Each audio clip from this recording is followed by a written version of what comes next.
What if you paid for a first-class seat and someone still told you, "Sorry, this seat isn't for people like you"? What would you do? Would you argue? Would you fight back? Or would you simply stay seated? This is the story of Selena Moore, a calm, powerful black CEO who boarded a flight like any other.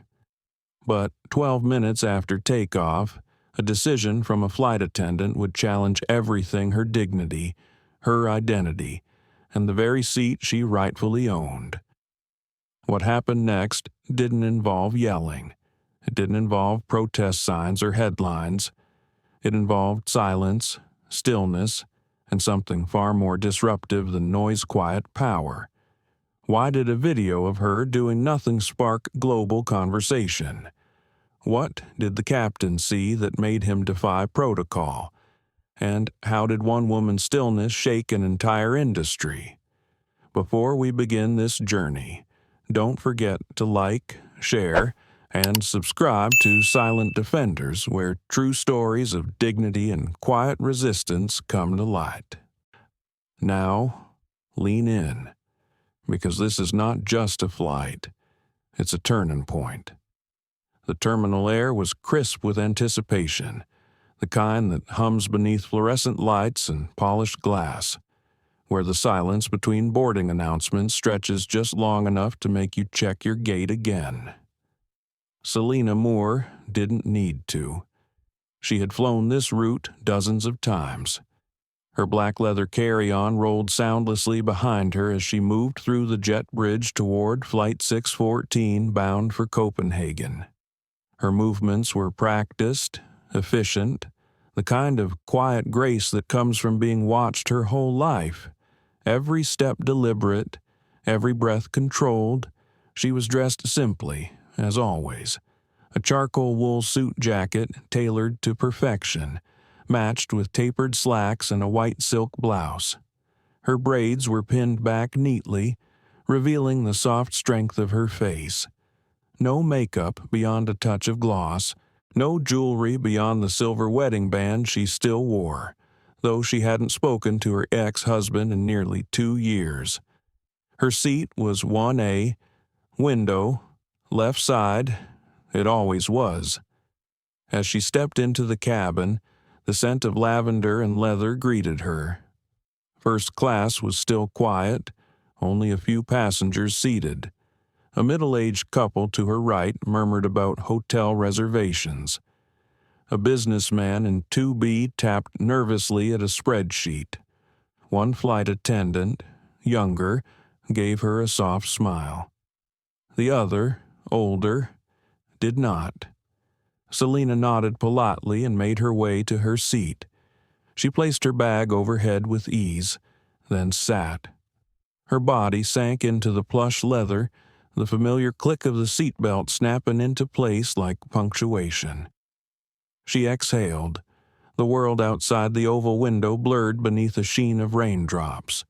New York was still clinging to winter. She reached into her bag, pulled out her tablet, and opened a report she had half finished editing. It was a final review before the Copenhagen summit, where she would speak on the integration of ethical AI in developing nations. Her company, Luminar Systems, had just secured its 4th round of funding and was being watched closely by 3 international tech boards. Selena was calm, not because things were easy, but because she had trained herself to breathe beneath pressure, to wait, to calculate, to never let the moment control her. The boarding process continued. Footsteps, suitcases, laughter in economy. She was vaguely aware of the movement around her. Then, a shadow. The older flight attendant stood beside her now, trim, white, and polished in every sense. Her hair was blonde and pulled so tightly back it seemed to ache. "Excuse me, ma'am," the attendant said, voice clipped and professional. Selena looked up, her expression neutral. "Yes, there may be an issue with this seat," the attendant continued, her eyes scanning Selina as if completing a security checklist. "It appears that 1A has been reassigned. Would you mind stepping out for a moment while we verify?" Selina blinked. Slowly, she tilted the tablet down and tapped the screen to pause the video she had been reviewing. "I'm sorry," she said gently. "That can't be right. This is my seat." The attendant's smile didn't reach her eyes. "I understand, but we're still confirming. Sometimes these things happen." Selina didn't move. Instead, she reached calmly into the seat pocket and retrieved her boarding pass. She handed it to the attendant. "Selina Moore. Seat 1A. Confirmed through both my assistant and corporate booking. You're welcome to check it again." There was no aggression in her tone, no panic, just quiet authority, the kind that had unsettled gatekeepers her whole life. The attendant didn't take the pass. She glanced at it and waved a hand. "We'll sort it out. Please just step aside while we check with the manifest." A pause. Selina didn't move. "Instead," she said gently, "but clearly I'd prefer to remain seated until we resolve it. If there's an error, we can correct it from here." The attendant stiffened. Passengers in nearby rows had started to pay attention. Subtle glances. The businessman in 2B shifted in his seat. "I'm sure you understand," Selina added. "I've had a long day, and this seat was assigned to me. If there's a change, I'd like to see written confirmation." Still calm, still seated, but her tone had changed, barely, just enough to be felt. The attendant's smile faltered. Behind her, the younger crew member Latina, early 30s with wide brown eyes, stepped forward slightly, then stopped. Watching. The older attendant's voice sharpened. "We'll confirm shortly. But please do not make this difficult." Selina's hand tightened slightly on the edge of the seat. She did not stand. She simply said, "I'm not making it difficult. I'm just asking for what I've paid for." A beat of silence, then two. And suddenly, the cabin wasn't quiet because it was peaceful. It was quiet because something unspeakable had landed in the air. The attendant exhaled and walked off briskly. Selina remained still. The leather beneath her was soft, luxurious, and suddenly felt very cold. She stared straight ahead. Her breath was even. But inside, the dull ache of something familiar began to rise. A tension, not fear, not shame, something older, something she had swallowed 1,000 times before. She had been mistaken for the assistant, the intern, the +1. She had been asked how she could afford that watch, that apartment, that car. She had smiled through assumptions, bit down on responses, protected her own peace, but now, on this aircraft, with no error in her booking, no reason to move, she was being asked to leave her seat because someone decided she didn't look right in it. She closed her eyes, only for a moment. Then she opened them again, fixed on the window. The rain had slowed. Trina Caldwell was used to control. 30 years with the airline had earned her a sharp eye, a steel spine, and a carefully curated smile that never quite reached her eyes. She knew how to spot a passenger who didn't fit, a misplaced backpack, a smuggled pet, an upgrade that clearly shouldn't have happened. She prided herself on keeping things orderly, professional, predictable, but the woman in seat 1A was none of those things. Trina had studied her quietly during boarding. The expensive but understated clothes, the confident walk, the fact that she didn't smile when greeted, that was always telling. Now, back in the galley, Trina stood with her arms crossed as she tapped her earpiece, calling operations for confirmation. There must have been a mistake. The name was right, the boarding pass was right, but it still didn't sit well with her. Not in 1A. She turned and glanced through the curtain into the cabin. Selina Moore still hadn't moved. She was seated, hands folded now, eyes forward, not fidgeting, not arguing, not apologizing. Just there, like she belonged. Trina didn't like it. Behind her. Isabel Torres hovered silently, holding a tablet and biting her lower lip. "You saw the manifest, too, right?" Trina asked, her voice low. Isabel nodded hesitantly. "Yes, but then this shouldn't be a discussion." Trina interrupted. "This is about consistency, passenger flow, appearance. The word hung in the air a moment longer than it should have. Isabel's expression faltered. Trina walked back toward the front cabin. Her expression smoothed back into something corporate. She was just doing her job. That's what she told herself. Always. At row 1, she stopped just beside Selina again, who remained seated, calm as a stone. "Ms. Moore," Trina began, "I've contacted ground operations. There's still a chance there was an error in the system. This particular route is tightly managed." Selina's eyes flicked toward her. "I understand," she said, her voice low, "but this is my seat, and until there's evidence otherwise, I'll stay right here." Trina smiled tightly, the kind of smile that said everything she wasn't allowed to say out loud. Just then, the curtain rustled behind them.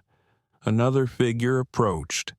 A tall white man, early 50s, with graying temples and a tangle of nerves in his posture. He clutched his boarding pass in both hands. Excuse me," he said, glancing between them. "I was told this was my seat." Selina didn't move. Trina turned toward him, placing a gentle hand on his elbow. "Mr. Callahan, thank you for your patience. There seems to be a discrepancy. We're working on it." He looked flustered, uncomfortable. His eyes darted to Selina, who returned his gaze evenly. No hostility, no emotion, just presence. He looked away. "I'm happy to wait," he murmured, retreating a step. "Really. Take your time." Trina's jaw tightened. Behind her, Isabel stood silent, eyes wide. Selina said nothing, but her stillness was louder than shouting. Trina turned sharply and walked back toward the galley, pulling out her tablet with an annoyed flick of her wrist. Passengers were watching now. They always watched when things weren't quiet. She needed a decision, and she needed it fast. Meanwhile, Selina leaned back ever so slightly in her seat, her spine straight against the leather. Inside her, emotions churned in slow rotation. This wasn't her first encounter with polite dismissal. It wouldn't be her last, but each one felt like a paper cut layered on top of an old wound. She wasn't angry. Not yet. Just tired. Tired of the way the doubt always showed up before the apology. She closed her eyes, just for a breath. This wasn't the time to unravel. She remembered the awards dinner last year, how the valet had ignored her to open the door for her male colleague instead, how the hotel concierge had called her Ms. Moore's assistant, though she had just spoken at the conference. She'd learned long ago how to hold her poise in the face of subtle erasure. She had built Luminar systems with that poise, brick by brick. Now, here it was again. Same pattern, different setting. From her seat, she could feel the shift in the cabin. Passengers no longer pretending not to notice. One man coughed loudly. Another shuffled in his seat. She didn't blame them. It was uncomfortable to witness. That was part of why most people said nothing. But that wasn't her problem to solve. She hadn't caused this. She wouldn't carry it. Just then, Isabel stepped forward, her fingers nervously adjusting the edge of her uniform blouse. She leaned slightly toward Selena, her voice soft, barely above a whisper. "I'm sorry. Ms. Moore," she said. "We're still checking. It shouldn't have happened like this." Selena looked up at her. In Isabel's face, she saw conflict, not hostility, not pity, something human. Selena gave her the smallest nod, not forgiveness, not agreement, just acknowledgement. Isabel stepped back. Selena reached down for her tablet again. If they were going to pretend this was normal, then so would she. She opened her file again, scrolled, but her eyes didn't read the words. Her mind was elsewhere, in another time, another place, her mother's kitchen, the smell of collard greens and ironed clothes, the old radio playing Marvin Gaye, her mother standing by the sink, saying softly, "You've got to know when to speak and when to sit still. Sometimes, baby girl, the silence is the loudest thing you'll ever have." Selena inhaled and sat still. Outside the window, a light drizzle had started again, streaking softly down the glass. She didn't know what was coming next, but she knew she would not be the one to move. Derek Callahan stood awkwardly in the narrow space between rows, still holding his boarding pass like a get-out-of-jail-free card that no longer made him feel free. He wasn't a cruel man. Not bigoted, at least not intentionally. He worked in finance. He donated to charities. He taught his kids to say please and thank you and never assume. And yet, here he was, waiting for a black woman to give up her seat so he could take it. He hated the feeling. Across from him, Selena Moore hadn't moved. She hadn't blinked in his direction since his arrival. Her posture, calm and poised, made it impossible to justify anything. He thought about saying something. He didn't. Instead, he retreated to the galley where Trina Caldwell stood, arms folded, seething quietly beneath a mask of grace. "I don't want to cause a scene," he murmured. Trina barely looked at him. "Of course not. Sir, we'll handle it." Handle what Derek almost asked, but he didn't. He just nodded and stepped away. The cabin had turned into a theater now. Rows of neatly dressed strangers shifted in their seats, glancing from behind newspapers and over plastic champagne flutes. The soft hum of casual conversation had vanished. The flight hadn't even pushed back, but tension had taken off. In seat 3C, a young man stared quietly at the scene unfolding. He hadn't spoken, hadn't moved, but his phone was in his hand. He had seen the flight attendant approach, had watched the subtle tilt of her chin, the way she loomed just a little too long, the way the older man was ushered in without question. The man in 3C was Malik Jennings, 27, data analyst, usually invisible in these kinds of spaces, but not today. Today. Something in his chest had stirred when he saw the way that woman in 1A held her ground. It reminded him of his mother, of his aunt who raised him after the accident, of all the women he'd watched keep their mouths shut in the face of things that should never have been allowed to happen. He wasn't going to speak, but he was going to see. And he was going to record. Selena hadn't noticed him yet. Her attention was forward, controlled. But she knew eyes were on her. She could feel them, some sympathetic, some judging, most confused. That was always the hardest part, the confusion, the disbelief, the inner math people did. calculating whether something really was what it seemed, or whether they were overreacting. She'd seen it in board meetings when her authority was questioned. She'd seen it in stores when she was followed. She saw it now in the faces around her. That slow dawning discomfort that made people turn away rather than step in. She had stopped hoping anyone would speak up. She had learned, long ago, not to wait for that. Behind her, the curtain shifted again. Isabel Torres peeked through, then paused. Her hands were trembling slightly. She was gripping a warm towel she'd been preparing for the next round of service. But now, it just felt like something to hold. Her stomach twisted. Trina's behavior wasn't just off.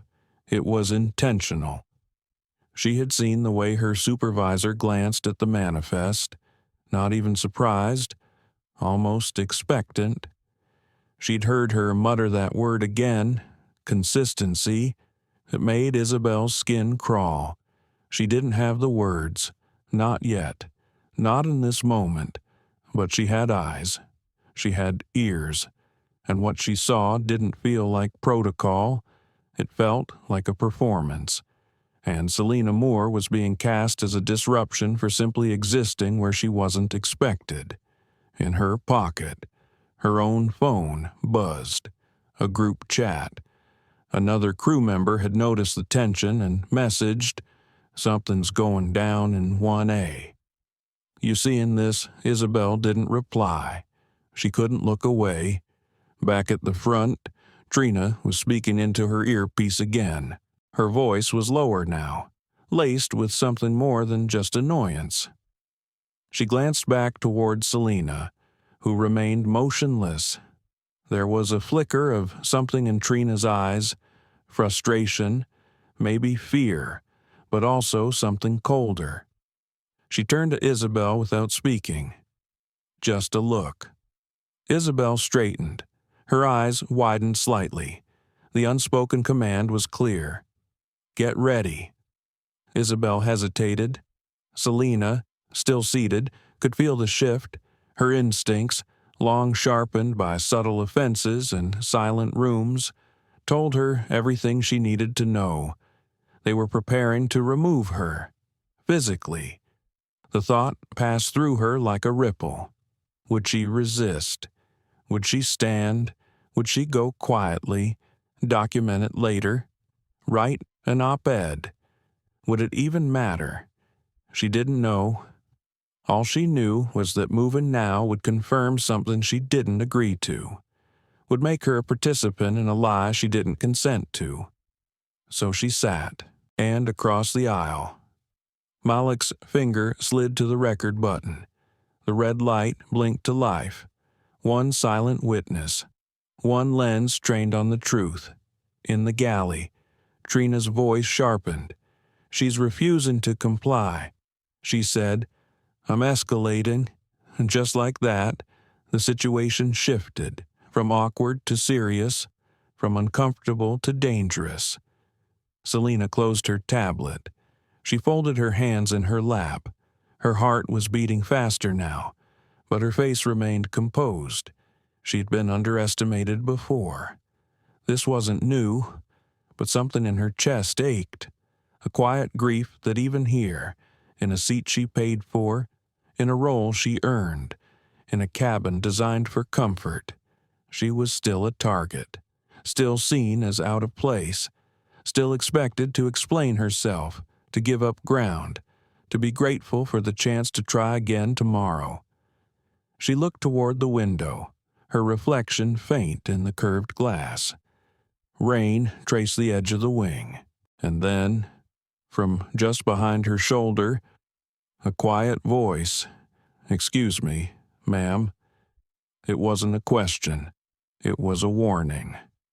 Malik Jennings had never been one to record people.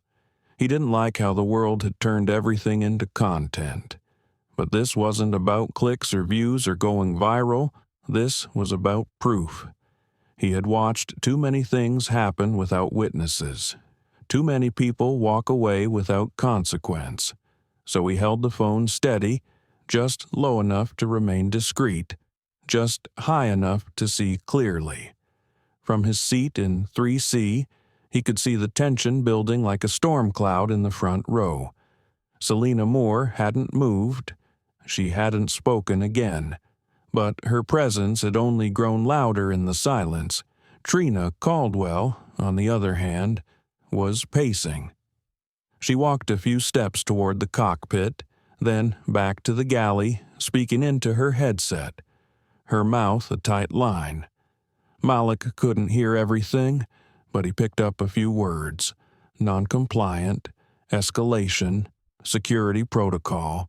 He saw Isabel Torres watching from the side, her eyes wide, her fingers fidgeting with the hem of her sleeve. She looked young, not in age, but in conviction, like she wanted to help but didn't know if she was allowed to. That was the trick, wasn't it? You could always tell who wanted to do the right thing, but whether they had the courage to do it, that was something else. Malik kept recording. The cabin was still frozen in quiet suspense. A woman 2 rows ahead clutched her purse tighter. A man in 2B looked straight ahead, determined not to see anything at all. The atmosphere was sharp now, dense. Trina turned back toward Selena with an edge in her step. "Ms. Moore," she said, "this is the final request. You are holding up the flight. If you do not vacate the seat voluntarily, we will be forced to remove you." Her tone was no longer professional. It was sharp, defensive, threatened. Selena did not flinch. She looked at Trina calmly and said, "I have shown my boarding pass. I was seated here well before this disruption. If you believe there's an error, I suggest checking with operations again. I am not moving." Her voice was smooth, clear, immovable. Trina opened her mouth to respond but paused. Her earpiece crackled.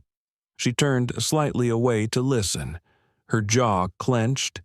Without another word, she walked quickly toward the cockpit and knocked twice on the door. Malik's camera didn't miss it. From behind him, someone whispered, "She's really calling the captain." Someone else muttered, "This is ridiculous," but no one stood up. No one addressed Trina directly. Malek lowered his phone for a moment and looked around. He had never felt such a strange mix of stillness and shame, like the entire plane was waiting for permission to have a conscience. Isabel took a hesitant step forward. She stopped beside Selena's row and leaned closer. "I believe you," she whispered. I don't have the authority. I'm so sorry." Selena glanced up at her. Her eyes didn't narrow, her tone didn't change. She simply said, "Then use your voice." Isabel froze. The words landed softly but heavily. She didn't know what to say. She stepped back again, swallowing whatever courage had started to rise. Malik caught all of it, every flicker of doubt, every beat of silent complicity. The curtain at the cockpit door rustled. The cabin seemed to inhale as one. Then the door opened. The captain stepped out. He wasn't what Malik expected. Captain Elias Hart was tall, silver-haired, with the kind of presence that made people sit straighter without realizing why. His face was lined not with age, but with experience. He had the look of someone who had seen too many storms, both inside the cockpit and beyond it. He didn't speak right away. He scanned the front of the cabin with practiced calm. His eyes landed on Selena first, then Trina, then Derek Callahan, who was now seated nervously in 1C, avoiding eye contact with anyone. Trina stepped forward quickly. "Captain, we have a passenger refusing to comply with the seat reassignment. It's causing a delay. I believe it's a system issue, but she won't cooperate." The captain held up a hand. It was not aggressive, but it stopped Trina mid-sentence. "Let me see the boarding passes," he said simply. Trina hesitated, then tapped on her tablet, opening the digital manifest. She handed it to him. He accepted it without comment, then turned to Selina. "Ms. Moore," he said, his voice low and steady. "May I see your boarding pass? Please." Selina handed it to him without a word. The cabin was so quiet that even the soft rustle of paper sounded loud. Captain Hart studied both documents. His eyes moved between the tablet and the printed pass. His expression unreadable. The seconds dragged. Every passenger in first class watched, barely breathing. From Malik's seat, the red recording light kept pulsing. Waiting. Finally. Captain Hart lowered both documents. His eyes moved to Trina, then back to Selina. He spoke quietly, but his words cut through the silence like a blade. "Seat 1A belongs to Ms. Moore." Trina blinked. For a split second, her expression flickered. It was almost disbelief, almost insult. She opened her mouth. The captain didn't wait. He turned back to Selina. "Thank you for your patience," he said. "Please remain seated." Then, turning to Trina, he added, "We'll discuss the protocol later." And, just like that, the power in the cabin shifted.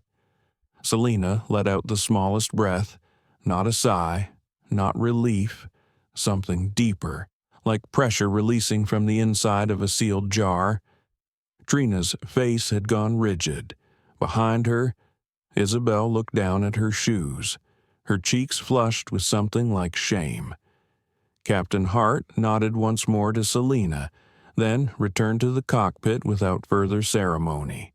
No dramatics, no apology, just order restored. Malik stopped recording. He didn't smile, but something in his chest felt less heavy. He looked back at Selina. She had already returned to her tablet, her face serene, but her shoulders were straighter than before. She hadn't moved for anyone, and now, finally, the world had moved around her. The cockpit door closed gently behind Captain Hart, sealing away the steady authority that had briefly pierced the mounting tension in the cabin. But the silence he left behind did not dissipate. It deepened. First class sat wrapped in a stillness too brittle to break. Passengers avoided one another's eyes, unsure of how to respond to what they had just witnessed. Some looked out windows. Some stared down at untouched drinks. Some pretended to read safety cards that had not changed in 20 years. No one spoke. Even Trina Caldwell, who moments ago had wielded her seniority like a badge, stood unusually still in the galley. Her arms were folded tightly across her chest, her lips drawn into a flat line, her posture held together not by professionalism, but by pride. Isabel Torres lingered near the curtain, eyes still flicking nervously between her superior and the woman in 1A. Selina Moore remained seated. She hadn't spoken since handing over her boarding pass. She hadn't acknowledged the whispers. She hadn't reacted to the captain's ruling. Her silence now was not submission. It was something else entirely. It was a kind of stillness born of years of conditioning. The same stillness she had learned as a teenager being watched too closely in luxury boutiques. The same stillness she practiced during hostile boardroom stares from men who assumed her role must be honorary. Stillness that protected her, but it came at a cost. Inside, her mind was far from still. It pulsed with quiet thunder, not rage, not even sadness. Something deeper, a slow, aching recognition that even now, even here, in a space she had rightfully earned, her place had to be defended, not with a badge, not with volume, But with restraint, with grace, with flawless paperwork, she reached for her glass of water. Her fingers were steady, her breath even, but in her chest, a quiet grief bloomed. She had shown her ticket. She had held her ground. She had waited for truth to do its job. But the question lingered. Why had she been questioned at all? The aircraft vibrated faintly beneath her as the engines powered on. A sign that boarding was complete. The jet bridge was gone. There was no going back now. A voice came on over the cabin speakers. The announcement was sterile and practiced. Ladies and gentlemen, we are preparing for pushback. Please take your seats and fasten your seat belts. Flight time to Copenhagen is approximately 7 hours and 50 minutes. It ended without emotion, as though nothing had happened, as though silence erased conflict. Selina fastened her belt. She leaned back. The seat, once contested, now wrapped around her like armor. In row 3, Malik Jennings reviewed the clip on his phone. He hadn't posted it yet. He was still deciding. The footage was clean. It captured everything. The interaction, the body language, the exact moment the captain declared the seat belonged to Selina Moore. His thumb hovered over the share button. He had seen videos like this before, had shared them, had raged with others when justice wasn't served, but this one felt different. This was not about outrage. It was about a truth that had almost slipped by unnoticed. That would have been dismissed if not for the woman's stillness, the witness of a silent camera, the quiet authority of a captain who, for once, chose not to look away. He tapped save to device and slipped the phone into his pocket. For now, in the galley. Trina exhaled sharply. Isabel flinched at the sound. Trina turned to her, her voice low and clipped. Do not speak to her again unless directly addressed. Understood. Isabel nodded.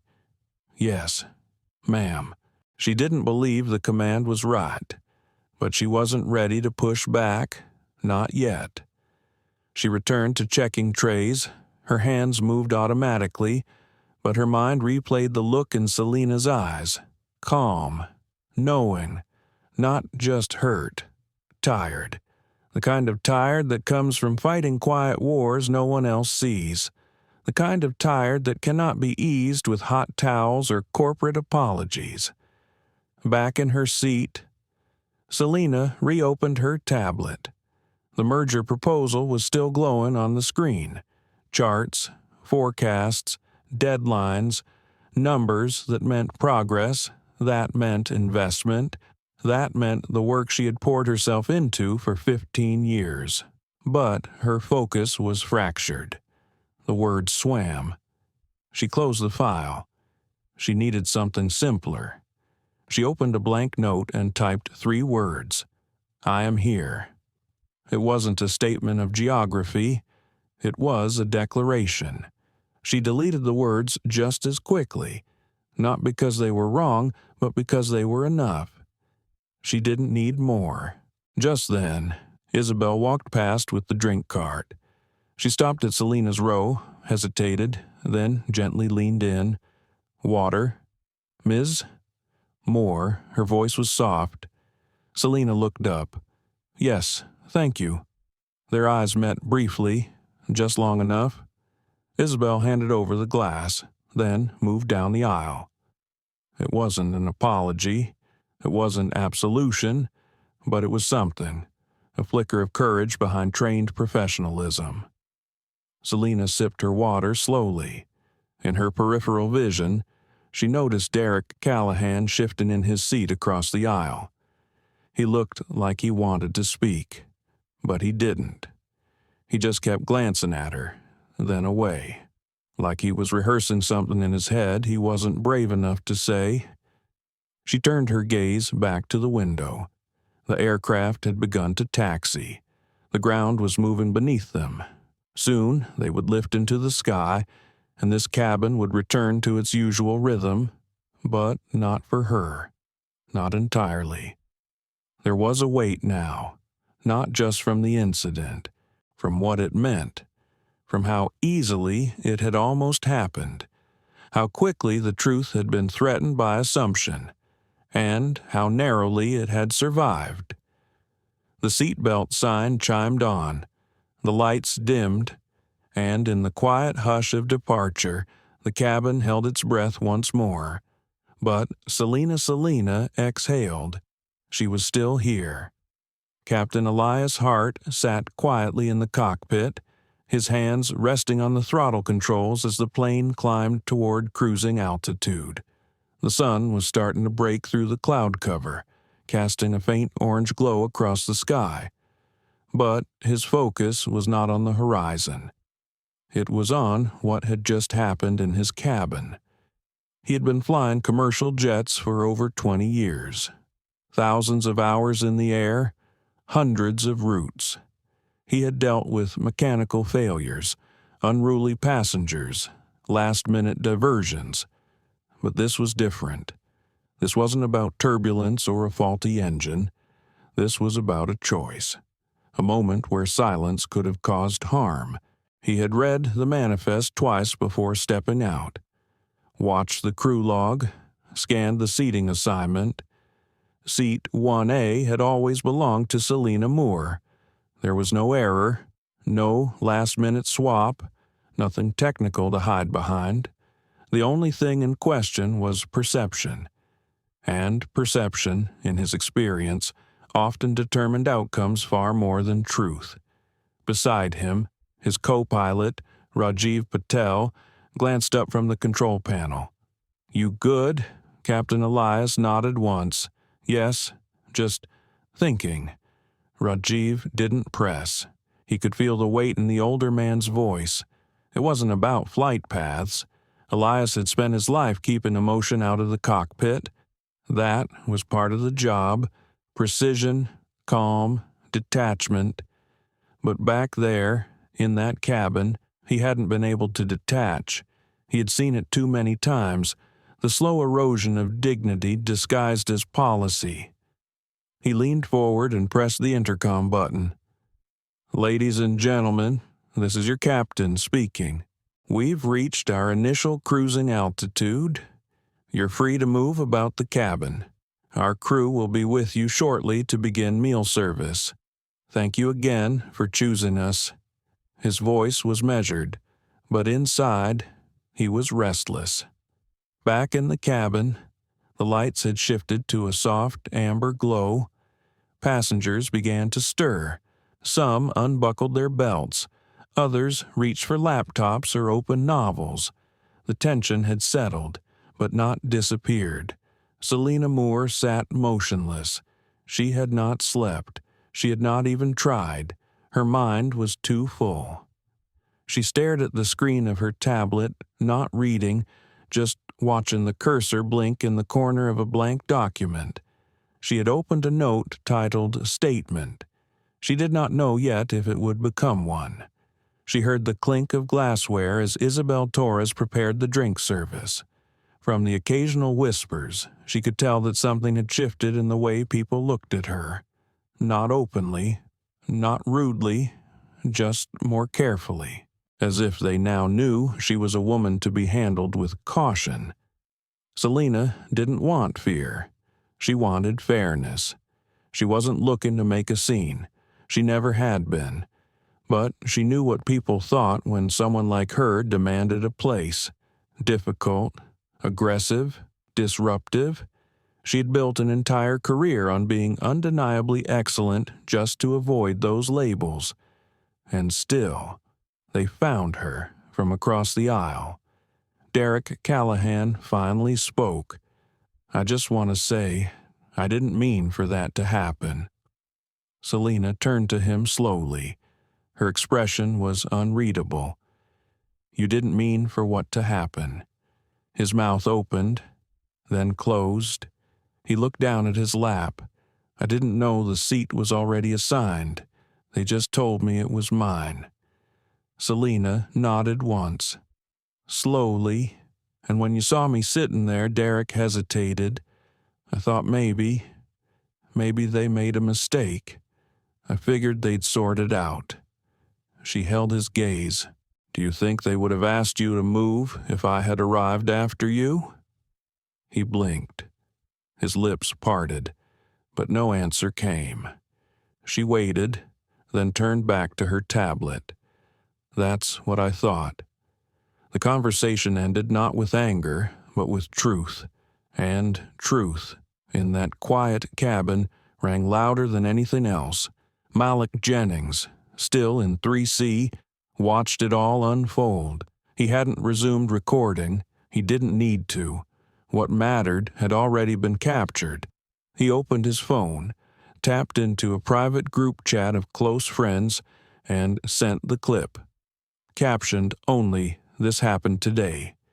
He didn't say more. He didn't need to. Across the aisle, Isabel paused again at Selena's row. "Ms. Moore, can I offer you something else to drink?" Selena looked up. "I'm fine, thank you." Isabel hesitated, then leaned in slightly. "For what it's worth, I believe in what you did." Selena met her eyes. "What I did was sit down." Isabel nodded and stayed seated. Their eyes met for a breath longer. It was not friendship, not yet, but it was something human. Isabel moved on, up in the cockpit. Captain Hart looked down at his logbook. The handwriting was clean, his notes routine. But under today's flight number, he paused. Then, in small capital letters, he wrote, "Do not ignore the quiet ones." He closed the book and stared out at the endless sky ahead. Malik Jennings pressed send. The video was gone from his phone, flying through invisible networks above the Atlantic. Just a short clip, under 90 seconds. No narration, no editing, just what happened. The way Selena Moore had been asked to move, the way she hadn't, the way the captain had settled it all with quiet authority. He did not post it publicly. Not yet. He sent it to his brother first, then a close friend who ran a digital publication in D.C., and then he put his phone face down on his tray table. He wasn't chasing likes. He wasn't trying to blow it up. But something inside him knew that silence could be a kind of violence too, and bearing witness had its own kind of duty. He looked back at Selena. She was seated the same as before, calm, steady, eyes forward. She hadn't said a word in hours, but her stillness had done more than shouting ever could. Selena, unaware her story was already leaving the cabin, was trying to focus again. She opened the merger file a second time, ran her eyes across numbers that used to feel like a source of power, but today they felt far away. She had always believed success would buy her distance from moments like this, that money, position, and visibility would be enough insulation. She had been wrong. That realization felt like grief. It settled in her bones, quiet, familiar. She had seen her mother wear that same grief in church halls and PTA meetings, when she had to smile through disrespect and pretend it hadn't happened. Selena swallowed hard. She wasn't 12 anymore. She didn't have to pretend. Across the aisle, Derek Callahan fidgeted in his seat. He kept glancing toward her, as if waiting for the right moment to try again. He still felt guilty, but not enough to be brave about it. He had never thought of himself as prejudiced. He believed in merit, in fairness. He told himself he would have reacted the same way no matter who was in the seat. But now, sitting across from her in silence, he wasn't so sure, and that doubt was louder than anything. In the galley, Trina Caldwell was quiet. The shift was over, There were no more requests to bark, no more protocol to wield, only silence. She had miscalculated. She knew that now. She had counted on the usual pattern: quiet compliance, a woman backing down to avoid conflict, a moment resolved before it ever became public. But this time, the woman didn't move, and the captain had backed her. Trina stared at the water bottle in her hands, the label half peeled from where her fingers had picked at it. She would have to file a report. There would be questions, maybe more. She didn't want to think about that, so she didn't. Isabel Torres stood a few feet away, watching her. Isabel had seen enough now to know where she stood, and it wasn't beside Trina anymore. She still hadn't spoken up, not out loud, but something inside her had shifted. A quiet vow had taken root.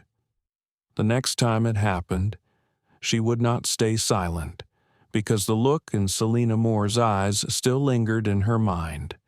It wasn't angry, it wasn't cold, it was tired, and it was the kind of tired Isabel never wanted to cause again.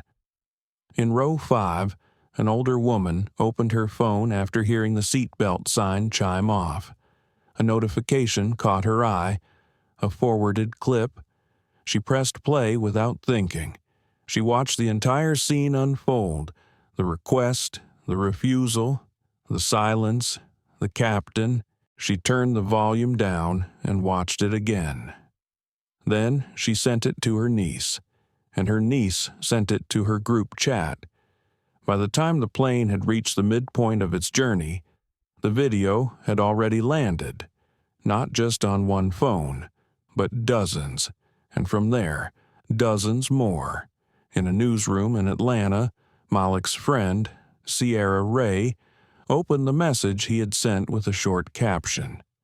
"You might want to see this." She watched it, twice. Her fingers moved fast.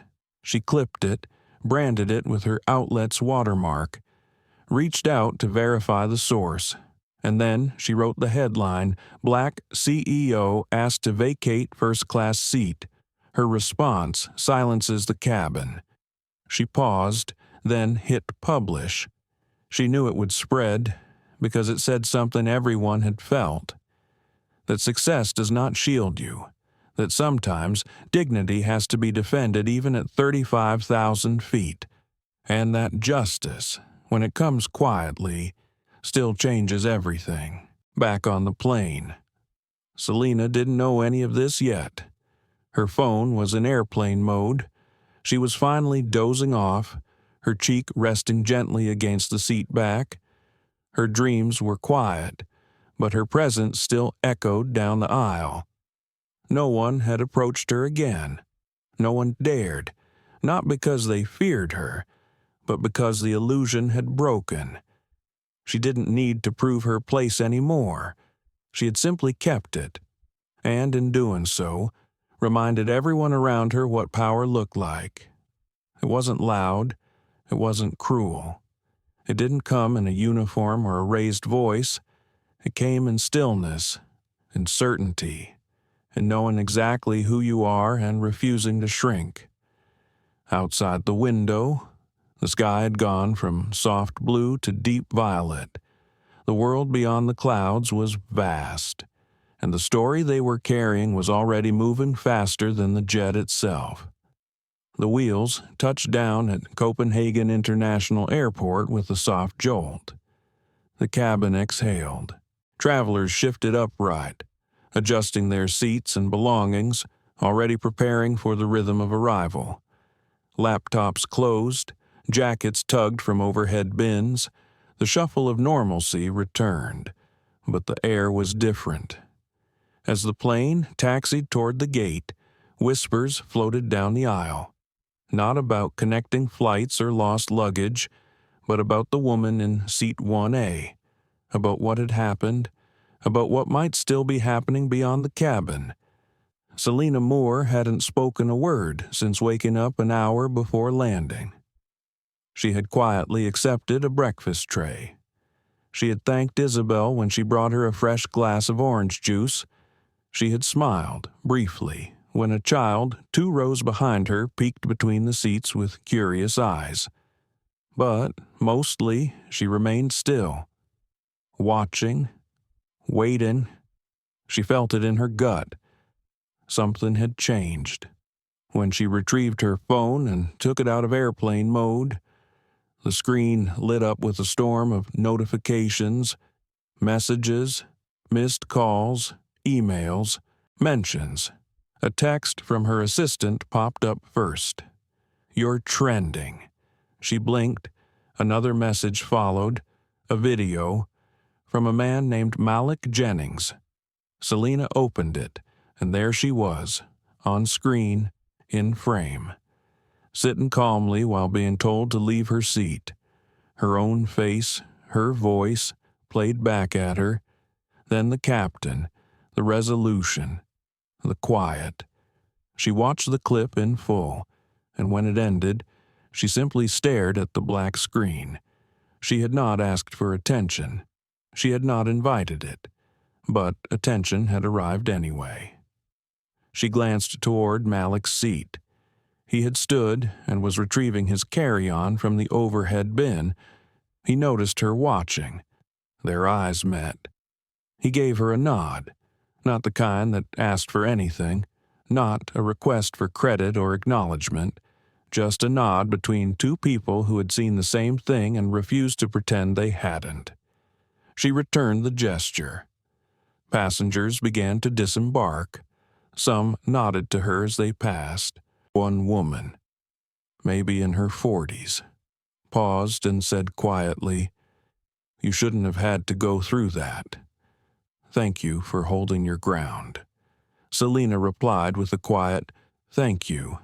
It was all she had energy for. Trina Caldwell stood near the front, stiff and forced in her goodbye tone. She did not meet Selena's eyes. Captain Hart, however, was waiting just behind the open cockpit door. As Selena stepped forward, he inclined his head. "Safe travels, Ms. Moore." His tone was respectful, earnest. She nodded. "Thank you for your professionalism, Captain." It was not flattery, it was acknowledgement. They parted without further words. The terminal was already buzzing by the time she reached customs. Her phone vibrated again. An email from a colleague in New York. "Selena, I saw the clip. Whatever you need, media, legal, support, we're behind you." Behind her, the words unsettled her for a moment. She hadn't started anything, but maybe something had started anyway. Outside, the air in Copenhagen was brisk. Selena pulled her coat tighter, stepping into the waiting car her team had arranged. Inside the vehicle, she finally opened the link her assistant had texted. The headline read, "Black CEO asked to move from first-class seat." Her silence said everything. The piece was short, observational, poised, but it was the video that had captured people. That had done the work words could not. In the comments, there were debates, praise, outrage, denial, support. Some called it a misunderstanding. Others called it exactly what it was. Selena scrolled, her heart steady but full. Then her screen lit up again, an incoming call. From her company's board chair, Margaret Ellison. She answered. Margaret's voice came through, calm but direct. "Selena, I assume you've seen the footage." "Yes." "Are you all right?" "I am." "Good. We've had inquiries from 2 major outlets and a civil rights advocacy group. They're asking if you'd like to make a statement." Selena paused. She looked out the window at the unfamiliar city rushing by. The driver said nothing. The radio played something soft in the background. Selena considered her words carefully. "I'll think about it. You don't have to say anything," Margaret added quickly, "but if you do, the timing is yours. Just know whatever you decide, we will stand with you. Thank you." They ended the call. Selena leaned back in her seat. Her mind buzzed with questions. Should she speak? Would it help? Would it change anything? Would it open her up to scrutiny, to vitriol? Or would it finally shift something for someone else? She thought of the women who had come before her, the mentors who taught her to be twice as prepared, twice as calm, twice as resilient. Women who had never had the luxury of public sympathy, who had been denied first class not just on planes but in every space they entered. Maybe this moment was for them too. Her phone buzzed again. This time, a name she hadn't expected, James Osei, a venture capitalist, high profile, reserved, powerful. His text was simple. "I saw the clip.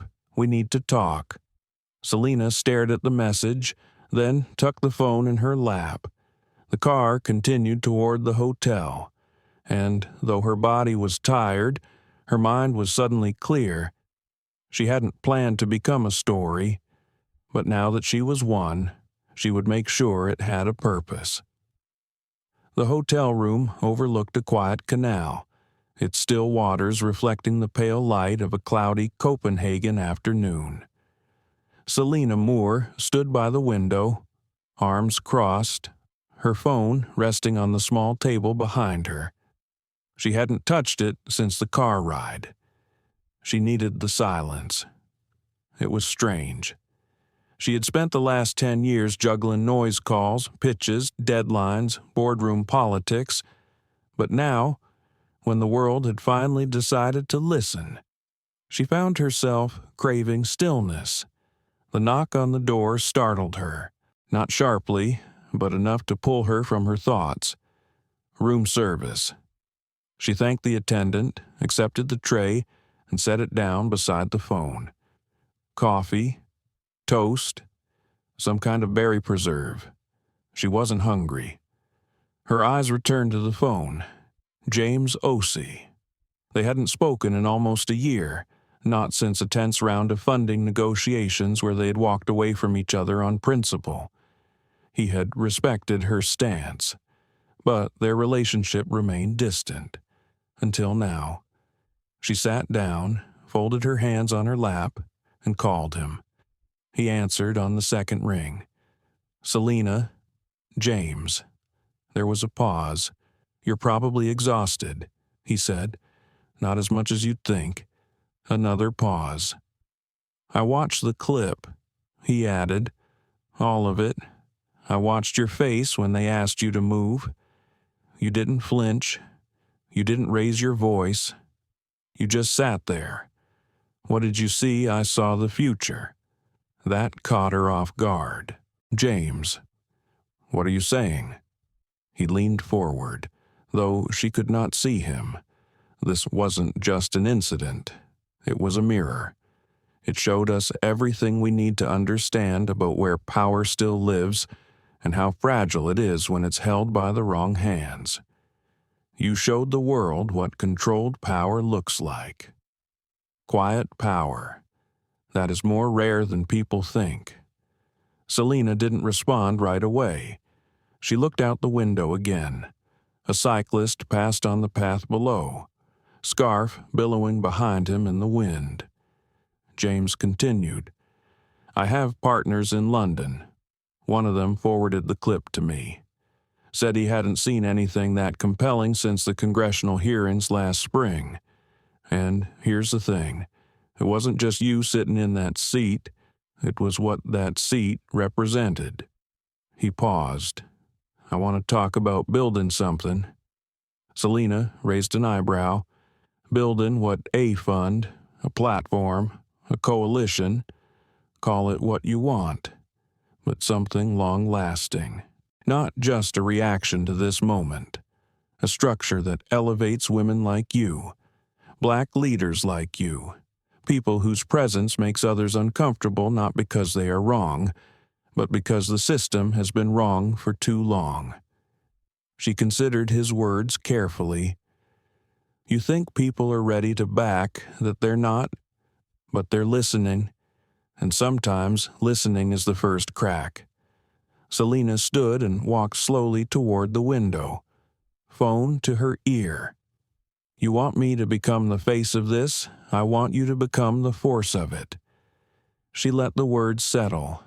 Her reflection in the glass stared back at her. Calm, controlled, but something had started to stir underneath. She wasn't seeking revenge, but she did crave reckoning.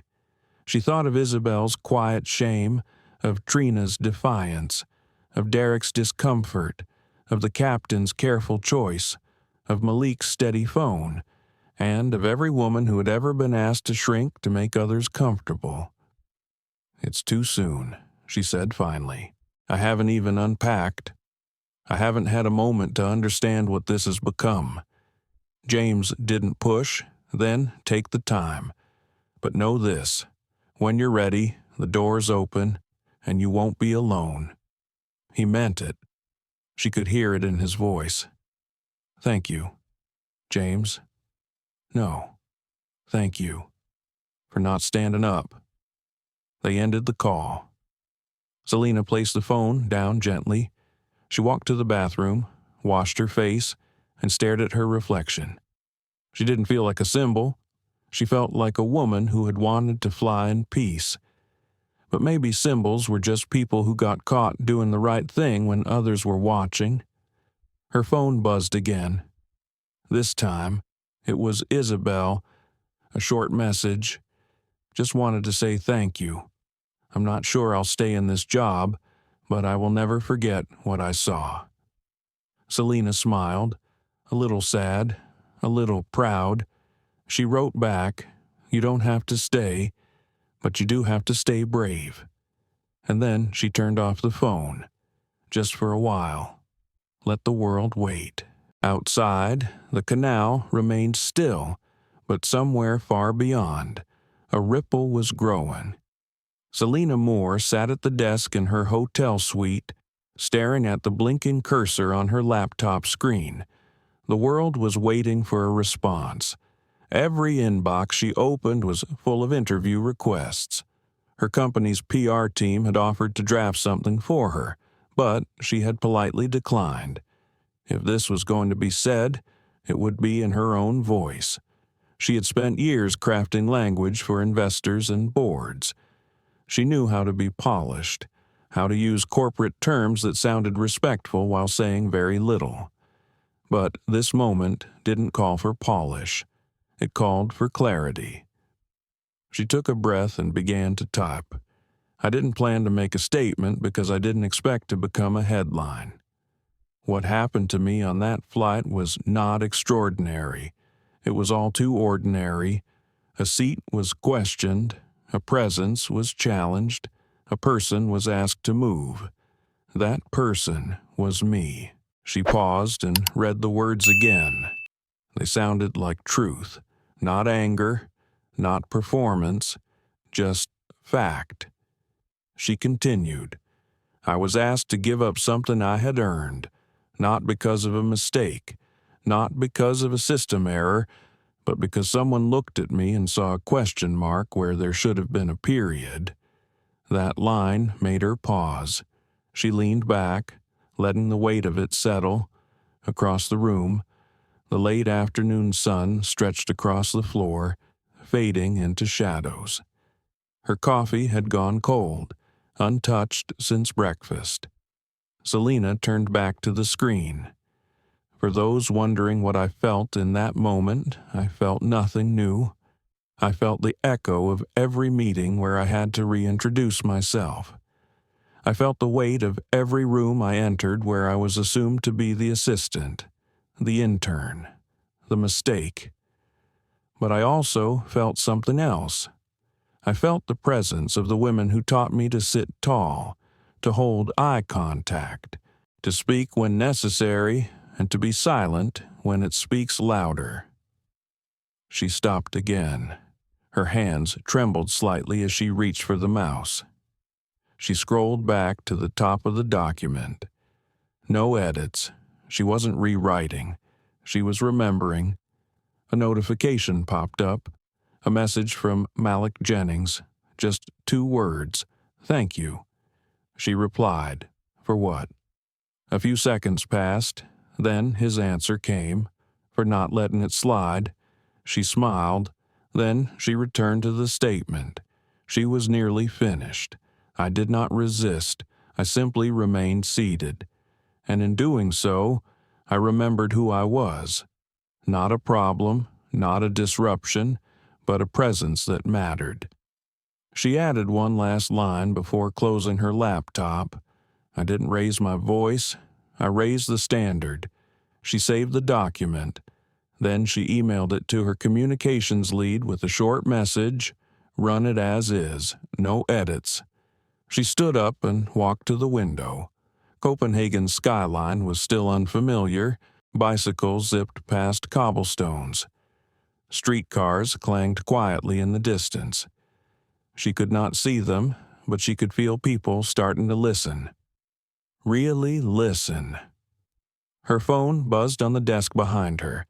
Margaret Ellison again. Selena answered. "It's out," she said simply. Margaret's voice came through, tight with emotion. "Selena, it's perfect. Thank you. I just got a call from the network. They want you on prime time." Selena hesitated. "I don't know if I'm ready for TV." Margaret was quiet for a second. "You don't have to say yes. But if you do, it won't just be about you. It'll be for every woman who watched that video and saw herself." Selena walked to the desk, sat down, and reopened her laptop. "Send them my talking points," she said, "but tell them I won't perform. I'll just speak. They'll respect that. And if they don't, then we'll know who they are too." They ended the call. Selena sat for a long moment with her palms resting flat on the desk. She let herself feel everything at once. The exhaustion, the fire, the fear, and the calm. There was a knock on her door. Room service again. She opened it to find a young staff member holding a white envelope. "For you, ma'am." Selena took it, confused. "Thank you." She opened the envelope slowly and found a handwritten note. It read, "You didn't have to do anything, but you did everything. Thank you for holding your seat." Signed, a silent sister. There was no name, just a signature in the form of 3 small dots. Selena closed her eyes. She folded the note and placed it in her journal.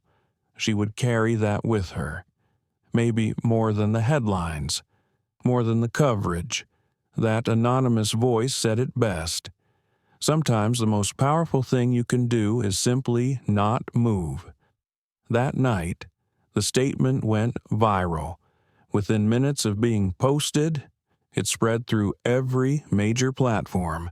The phrase, "I didn't raise my voice, I raised the standard," was being quoted, shared, printed on T-shirts before the hour was done. But Selena didn't read the reactions. Not yet.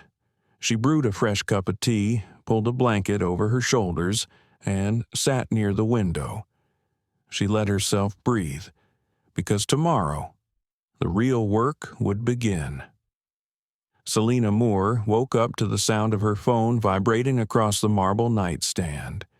The sky outside her hotel window was still dim with morning mist. But the digital world was already wide awake. Her statement had gone viral overnight.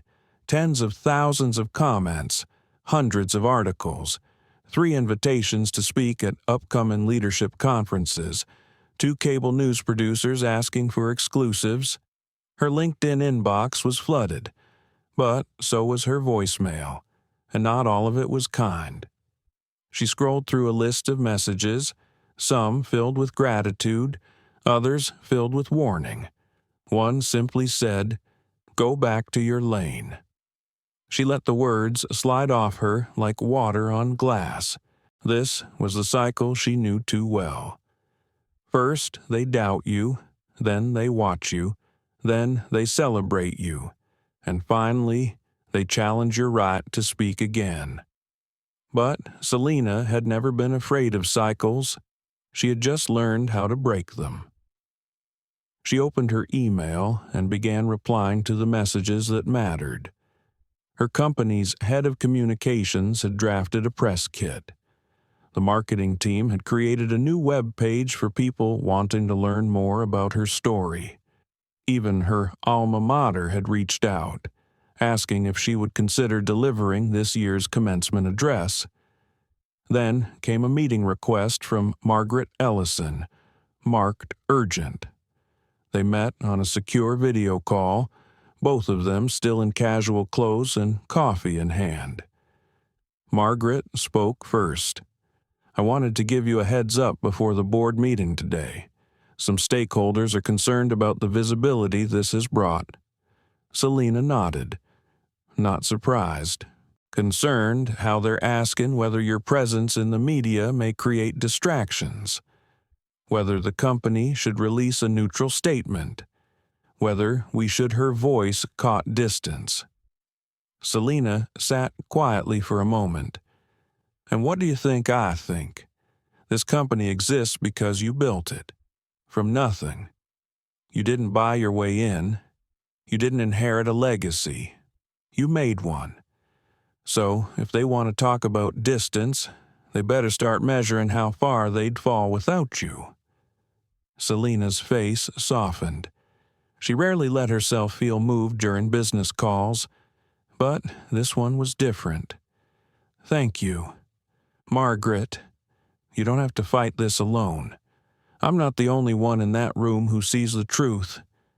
Still, Selena knew what was coming. Public praise was one thing, private boardrooms were another. When the call ended, she dressed in a black turtleneck, simple trousers, and a pearl pin her mother had given her years ago. It wasn't flashy, but it carried weight. She logged into the virtual board meeting at precisely 9. 11 faces greeted her on the screen, some warm, some stiff, one notably absent. The chair of the finance committee, Selena, spoke first. Before we begin today's agenda, I want to address the recent incident and the response that followed. I did not seek attention. I did not submit my story to the press.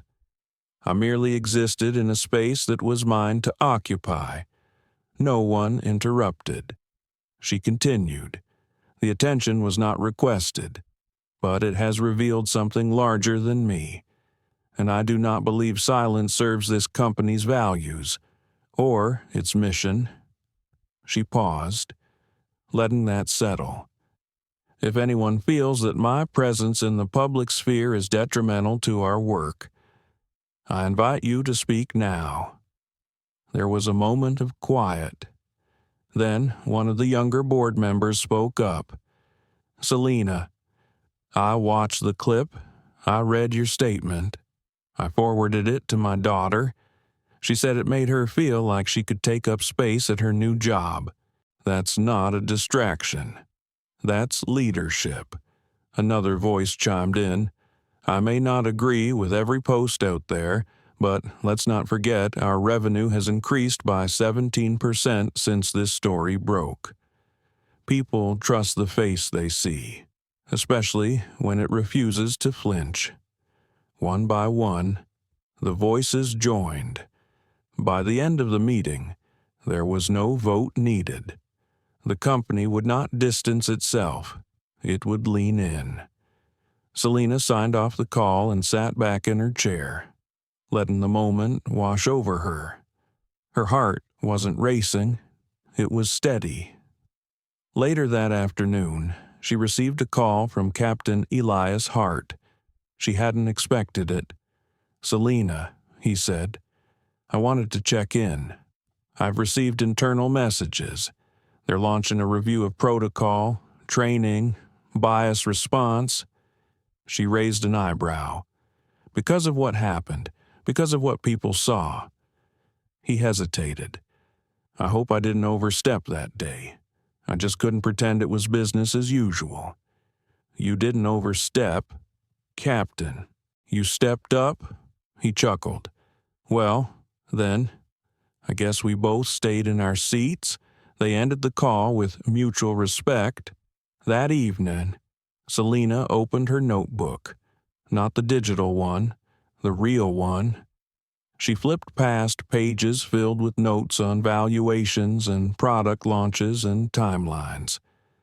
She turned to a fresh page, and she wrote, "Power is not about taking space. It is about refusing to be erased from it." Then she closed the book. Outside, the lights of the city shimmered across the water. But inside, she no longer needed light to see clearly. She knew where she stood, and the world was still watching. 2 months later, Selena Moore stepped onto another plane, same airline, same model aircraft, different city, different day. But the memories were sharp. The crew greeted her at the door with practiced smiles, not forced, not overly warm, just human. There was no tension this time, no pause, no side glance. The flight attendant simply said, "Welcome aboard, Ms. Moore. We're honored to have you." Selena nodded politely and walked down the aisle. This time, her name was printed clearly on the seat back of 1A. No one asked for her ticket. No one questioned her presence. She placed her bag in the overhead bin, sat down, and folded her hands in her lap. She exhaled slowly. It had been a storm. In the weeks after her story went public, she had been on every screen, quoted in articles, invited to panels, turned into hashtags. But she had chosen her words carefully. She had not turned the moment into spectacle. She had not sought revenge. She had insisted on accountability. The airline had issued a formal apology. They had revised training protocols and initiated a third-party review of staff behavior and equity practices. Selena had declined to serve as the face of their reform. She did not want to be their redemption story. But she had made one request, that no one else would have to prove they belonged while already holding a boarding pass in their hand. She checked her phone one last time before switching it to airplane mode. An email from James Osei had just arrived. The seed fund they launched together had received full backing, $20 million secured in less than 8 weeks. The fund would focus on supporting underrepresented founders, not charity, not handouts, just access. Selena smiled softly. She texted back 2 words, "Let's fly." As she slipped her phone into her purse, a familiar voice spoke from across the aisle. "Excuse me, Ms. Moore." She turned to find a young woman, maybe early 20s, sitting in 1B, nervous, fidgeting with her sleeve. "Yes, I just wanted to say thank you." Selena raised an eyebrow. "For what?" "For making it easier for someone like me to imagine this seat." Selena looked into the woman's eyes. She saw herself, not in features, but in feeling. The hunger, the quiet hope, the way you hold your breath when you sit somewhere new, waiting to be told you don't belong. "What's your name, Naomi? And what do you do?" "Naomi. I just got hired at a global climate firm. This is my first work trip. I almost didn't accept the seat when they upgraded me. I thought maybe it was a mistake." Selena tilted her head gently. It wasn't. Naomi nodded, smiling shyly. "I know. Now." The plane began to taxi. Overhead, the lights dimmed slightly. A new captain's voice filled the cabin. "Ladies and gentlemen, this is your captain speaking. We are next for departure. Please ensure your seat belts are securely fastened. Thank you for choosing us." Selena closed her eyes as the engines rumbled to life. The sound wasn't threatening anymore. It was familiar, rhythmic, steady. The plane accelerated, lifted, climbed. Outside the window, the clouds parted. Inside the cabin, no one shifted nervously, no one whispered. The silence was different this time. Not tense, just peaceful. Selena leaned back and allowed herself a rare moment of rest. She had earned it. When the seatbelt sign turned off, the flight attendant returned with a tray. "Ms. Moore, your usual." She smiled. "Yes, thank you." She accepted the tea and opened the small journal tucked in her bag. A note fluttered out. The same note from the hotel. "You didn't have to do anything, but you did everything." She placed it beside her tea, then turned to a fresh page and began to write. This time, not a speech, not a strategy, just a letter. To herself. She wrote, "Dear Selena, you stayed in your seat, and in doing so, you shifted something that was never yours to fix, but you fixed it anyway. You did not owe the world a performance, but you gave them an example. You stood still when the moment begged for noise, and your silence roared louder than protest. You changed something quietly, without asking permission, with grace, with truth. And because of that, others will rise without asking. They will take their seat without flinching. And when they are told to move, they will remember you." She paused, letting the ink dry. Then she folded the letter and slipped it between the pages. The plane flew on. No turbulence, just calm air and forward motion. When the flight landed, Selena exited without ceremony. No applause, no cameras. Just a few quiet nods from strangers who had recognized her. Outside, her driver waited. As the car pulled away from the terminal, Naomi emerged behind her, suitcase in tow, shoulders squared with new confidence. Selena watched her in the mirror for a second, then turned her gaze forward. She was not a headline anymore. She was something deeper, a reminder. That dignity cannot be reassigned, and courage sometimes looks like doing nothing at all except refusing to leave. She didn't raise her voice. She raised the standard. Selena Moore didn't fight back with fists or fury. She fought with presence, with poise, with a refusal to disappear when the world said she didn't belong. In a world where people still question who gets to sit in the front, this story reminds us that dignity doesn't come from approval. It comes from within. But what if no one had recorded the moment? What if no one spoke up? How many people stay silent every day when they're asked to move, not just physically, but socially? Let this story be a reminder to listen, to speak when needed, and to stand or sit for what's right, even when no one else does.